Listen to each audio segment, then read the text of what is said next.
யாழ்ப்பாணம் வடமராட்சி கிழக்கு மருதங்கேணி பொலிஸ் நிலையத்தில் நேற்று புதிதாக சிறுவர் பெண்கள் துஷ்பிரயோக தடுப்பு பணியகம் திறந்து வைக்கப்பட்டுள்ளது. மருதங்கேணி போலீஸ் பொறுப்பதிகாரி தலைமையில் நேற்று மதியம் 1 மணியளவில் ஆரம்பமான நிகழ்வில் காங்கேசன்துறை காவல் கண்காணிப்பாளர் சந்தனகாமகி கலந்து கொண்டு புதிதாக கட்டப்பட்ட சிறுவர் பெண்கள் துஷ்பிரயோக தடுப்பு பணியகத்தை நாடாவெட்டி திறந்து வைத்தார்.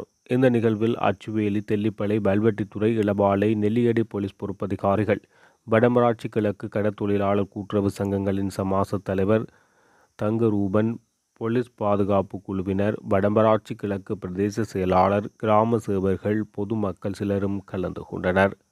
பருத்தித்துறை போலீஸ் நிலையத்துடன் இணைக்கப்பட்டிருந்த வடமராட்சி கிழக்கின் வலிக்கண்டி முதல் குடாரப்பு வரையான 8 கிராம சேவர் பிரிவுகளும் சில மாதங்களுக்கு முன்னர் மருதங்கேணி போலீஸ் நிலையத்துடன் இணைக்கப்பட்டுள்ளது.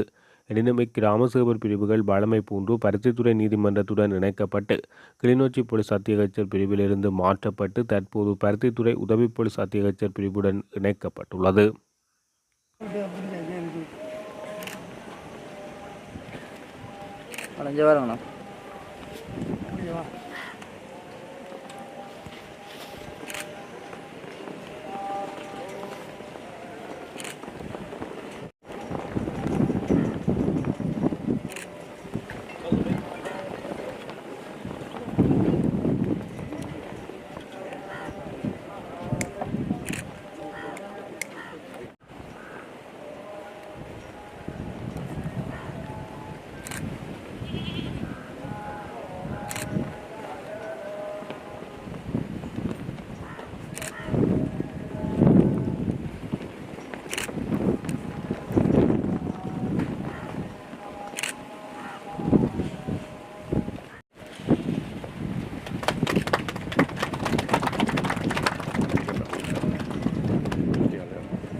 සහකාර පොලිස් අධිකාරිතුමා ගිය මාසේ 18 වෙනිදා තමයි මේ ගොඩනැගිල්ල මුල් කරලා තිබුණේ. 5 වෙනිදා 10 වෙනිදා වෙනකොට අපි ස්ථීර වැඩ කටයුතු අවසන් කරගත්තා. ඉතින් ඒක එම ගොඩනැගිල්ල ඇතුළත අද දින